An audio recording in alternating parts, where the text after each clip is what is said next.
Hey there folks, welcome to Spectrum Pulse. We talk about music, movies, art and culture, and this is Billboard Breakdown.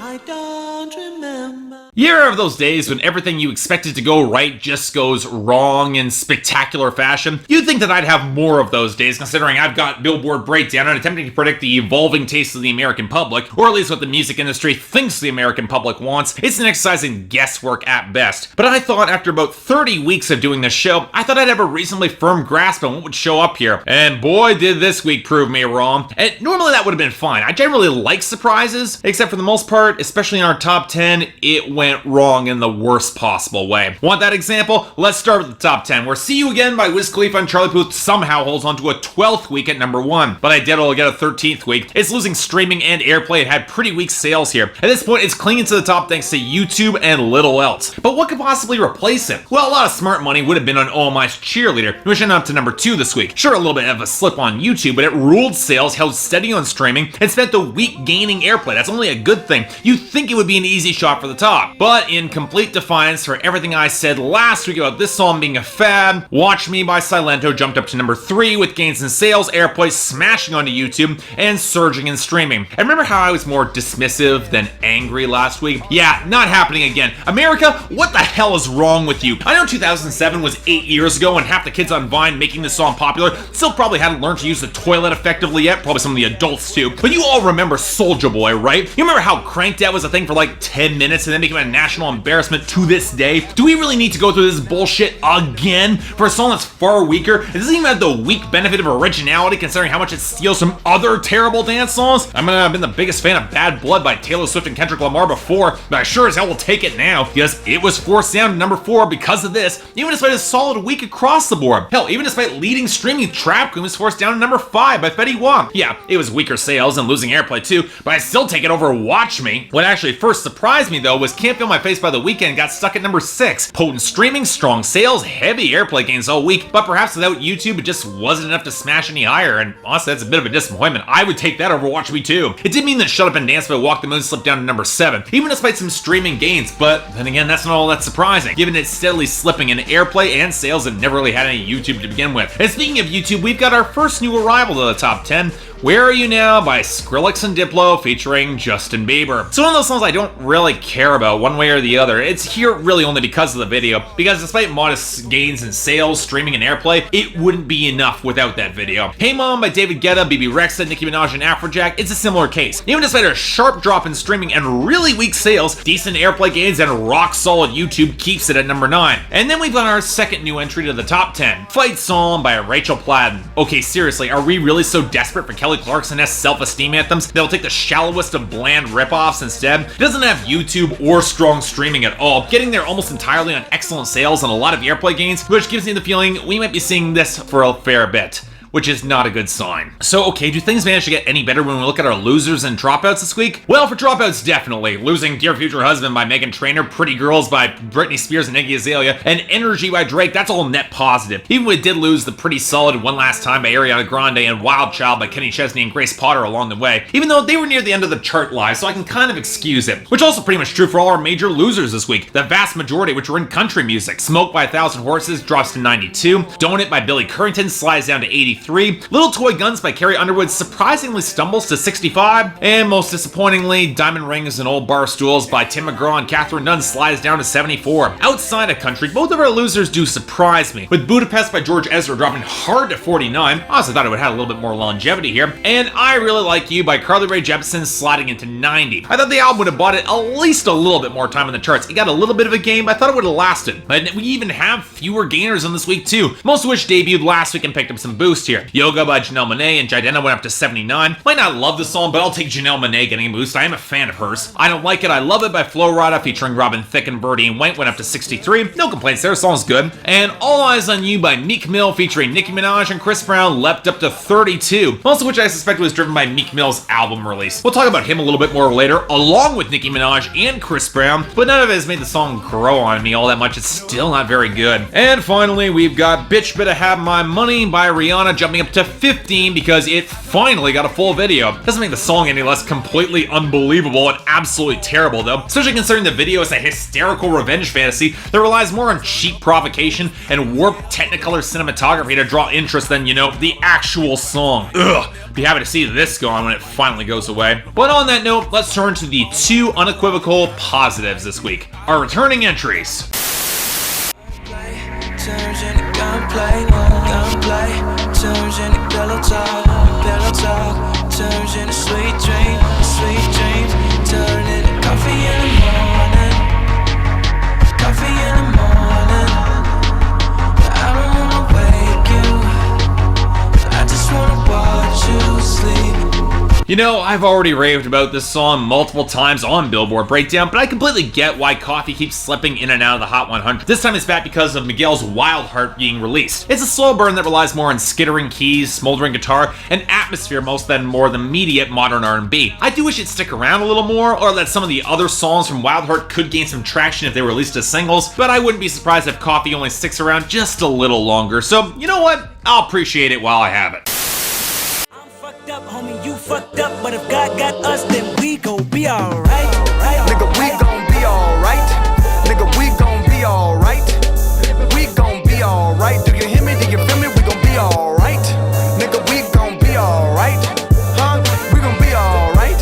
Nigga, we gon' be alright. Do you hear me? Do you feel me? We gon' be alright. I'll be bluntly honest. If I was picking songs from To Pimp a Butterfly that I'd like to see Kendrick Lamar release as more singles, Alright probably wouldn't have been high on my list. How Much a Dollar Cost and The Blacker the Berry all strike me as far more hard-hitting songs, but Alright is probably the one with the most mainstream appeal, thanks to the sticky chorus courtesy of Pharrell, horns, and clever subversive lyrics that could easily be seen as gangsta glorification on the surface when it really does the exact opposite by personifying them as Lucy, otherwise known as Lucifer. Something that Fox News completely missed when they took time to castigate Kendrick for the video and his fiery performance at the BET Awards. It's gonna be interesting to see if this takes off with the added boost of controversy, because Kendrick's got much darker songs waiting in the wings from To Pimp a Butterfly that would cut a lot deeper and would piss off Fox News a whole lot more, and I kinda wanna see them chart because of it, because while Alright is good, there are better tracks here. So from that high point, on to our new arrivals, starting with number 100, Brother by Needtobreathe featuring Gavin DeGraw. Never leave you all alone. I can be the one you call when you're low. Brother, let me be your fortress for the night winds are driving on. Be the one to light the way, bring you home. Okay, how to explain this? Okay, I may have gone off pretty hard on Christian music in my last video reviewing Owl City's Mobile Orchestra. Spoilers, it's not very good, but I really don't care all that much about Christian rock. The fact is that the Christian rock market is a pretty small niche, and rarely, if ever, crosses onto mainstream radio. Except this week, where the most recent single from Christian rock band Needtobreathe snagged a guest appearance from adult alternative artist Gavin DeGraw to grab a spot on the charts. And you know, I'm kinda glad it did, mostly because it's a pretty decent song. I don't want to oversell this. I like that they're going for more gospel touches, but Algiers' brand of gospel is much more to my speed. But I like most of the lower guitar and some of the organ touches, even if the production is way too slick to gain any sort of earthy power or match either vocalist all that well. But lyrical sentiment focusing on brothers supporting each other, that's solid, I like that. Granted, Avicii did it better with Hey Brother and without the unnecessary religious undertones, but you know what, I'll take what I can get. Overall, yeah, as much as I wouldn't want to admit it, this song's fine by me. Number 98, My Way by Fetty Wap. I'ma start by saying this. All headshots, big thing, you can take my bitch. And I'm too turned when I shoot, swear I won't miss. Baby, won't you come my way? Baby, won't you come my way? You know, I'm actually surprised we haven't heard more from Fetty Wap before now, with Trap Queen's surprisingly melodic bounce, and lyrics that were honestly pretty decent, if a little bit corny and a little bit sloppy at the end of the track. Since then, his fortunes have brightened considerably, which leads to 2 singles of his popping up on the Hot 100 this week, this being the older one that dropped back in 2014. And honestly, I might like it more than Trap Queen. Yeah, obviously Fetty Wap isn't really a great singer, and you could definitely make the argument that his warbling flow is more a little bit basic and simple, especially with the tinkling pseudo DJ Mustard production paired with some pretty processed processed hi-hats and a surprisingly deep mix. But like Young Thug, Fetty Wap actually has some charisma behind him, and his actual content isn't bad either, trying to woo over a girl and snap at some assholes who try to steal her away from him. I think that may be the element of Fetty Wap that's actually kind of novel and that I do like. His odd sense of hood chivalry, for lack of better words. He doesn't steal girlfriends from other guys, but tries to woo them over when they're single. That's a little bit small detail, but I can't appreciate it. Yeah, Monty's guest verse, it's completely pointless. In the end, it is all pretty shallow, but you know what? It's shallowness done well, so I'll take this. Number 96, Bad For You by Meek Mill featuring Nicki Minaj. Nobody has made me feel this way before. I'm a good girl, but I wanna be bad for you. I wanna be bad for you. I wanna be bad. I wanna be bad for you.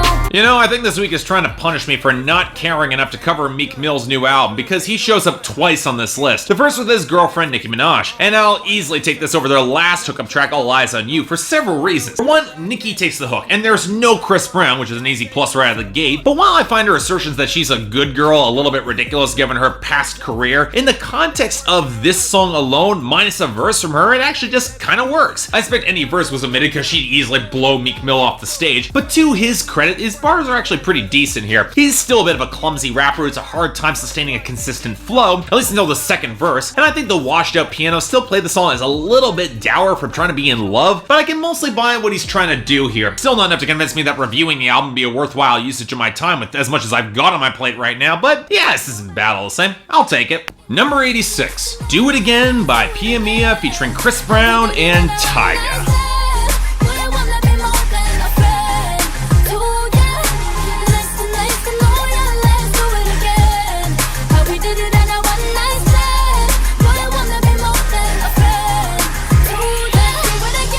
You know, I should have every reason in the world to dislike this song. For one, it pairs a starlet that I've never heard of with Chris Brown and Tyga, two men responsible for releasing that god-awful collaboration album, Fan of a Fan, that I reviewed earlier this year with John from ARTV. For another, it jacks a chorus from reggae singer Jay Boog that's actually a pretty damn solid song. Definitely has more texture and personality than this. But really, I can't get more than exasperated at this, mostly because this is an overproduced and gratuitously auto-tuned track propping up an Ariana Grande wannabe. Honestly, that's pretty much unfair too, because the one big positive that it has is that Pia Mia has a genuinely great voice. They can probably do a lot better with more soulful or rich production than the buzzy synths from 2010 imported from this track. Give her more of a Mariah Carey feel to the song, she could be really special. In other words, if you give Pia Mia better supporting stars, better instrumentation and production, and a song that wasn't a blatant rip-off of a more interesting reggae track, I could really groove to this. But as it is, no, it's not bad, but it's not for me all the same. Number 84, Play No Games by Big Sean featuring Chris Brown and Tyga. You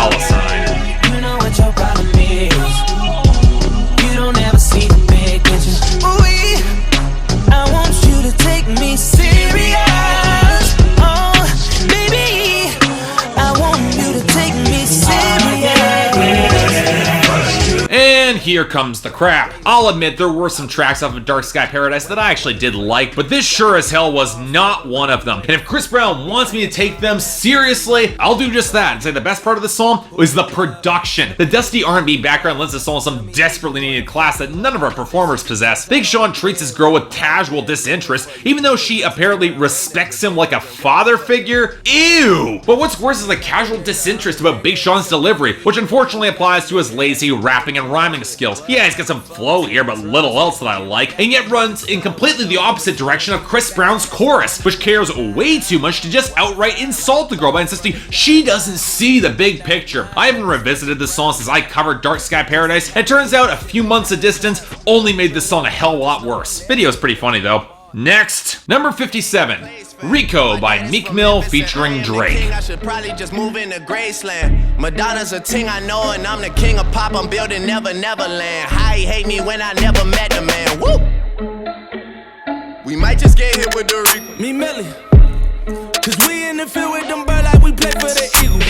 So this is Meek Mill's second chance to win me over, this time with the collaboration and lead-off verse and chorus from Drake. And it's one of those songs that kind of rings a little bit weird for me, mostly because I have no idea how seriously I should be taking it. You'd think that the hollow keys and sputtering beats would imply something more aggressive, something darker that I would take seriously, but the tempo is so slow and languid, it relies on the rappers to carry all the momentum. But Drake's verse is just, no, I'm sorry, I don't buy him as a seriously hustler meriting a R.I.C.O case to take down. And that's before he compared himself to both Elvis and attempted to usurp Michael Jackson's title as the king of pop. Dude, just because Madonna made out with you at Coachella and probably sucked out some of your soul doesn't mean you're the king of pop. Even if I did like the Never Neverland line, that was actually kind of funny. Meek Mill actually fares a bit better here, if only because he's got the sort of assertive punch in his voice that can overcompensate for some of the minimalism. But outside of a few good sports references like the Chicago Bulls, it's nothing all that special. So ultimately, just kind of lukewarm on it at best. A little bit amused, but nothing I'm really about to return to, or anything that inspires me to review the album. Just saying. Number 36, Cool for the Summer by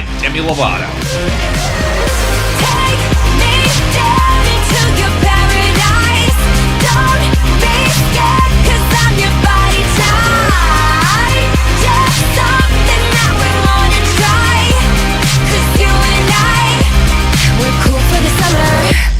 You know, when you think about it, it's odd that I've got a bit of a soft spot for Demi Lovato, considering if we're looking for singers who make it look like work to sing like they do, and yet don't have a raw edge to their voice to really back it up, Demi Lovato would probably be my choice there. And yet, of her Disney cohort, Demi at least tries to add some dramatic urgency to her tracks through the production and some of the writing, which is one of the reasons I actually mostly liked her last album, Demi. In any case, this is the lead-off single for her newest album, and whoa, I wasn't expecting this. For one, it appears that at some point, Demi decided to pick up some dramatic range and good production, driven by a solid melody, but transposes that melody across piano and that nastiest electric guitar you'll hear in the pop charts right now. Yeah, it's a little bit bizarre how it's married to so much of the same reverb, swallowed 80s inspired synth pop that's popular, but if we're looking for a singer who's got the pipes to match it and really belly that guitar, it would be Demi Lovato. She makes it work. And this takes us to the lyrics, where Demi has come under some controversy for apparently flirting with curiosity about being with a girl as being cool for the summer. And there's a fair number of people who are making the I Kissed a Girl by Katy Perry comparison, but I wouldn't really go that far. Mostly because Katy was playing that song very cute and insubstantial, constantly referencing her boyfriend, then she was playing it off like a trifle. Demi's playing it straight, which implies that it might as well mean something more for her. She really is invested in that song, and honestly kind of like that. But putting discussions of Demi's potential bisexuality out of the picture, the song definitely has an edge, and it honestly is pretty awesome. Definitely recommended, check this out. And finally, number 34, 679 by Fetty Wap featuring the Remy Boyz.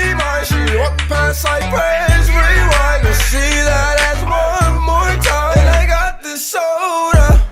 Remy boys, they know us. All fast money, no slow bucks. No one can control us.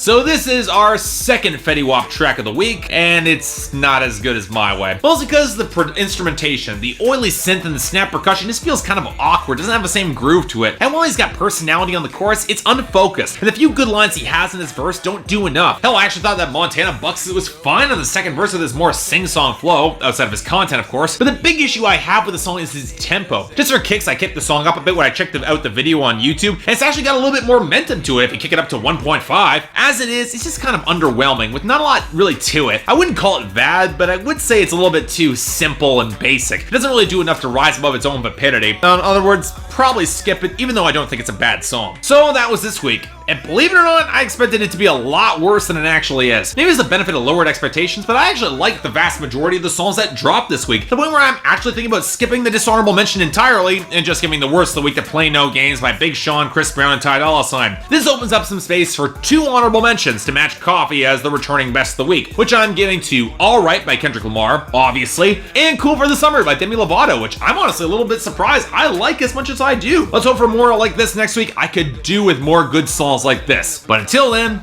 I'm Mark, you're watching Billboard Breakdown on Spectrum Pulse, and I'll see you next time.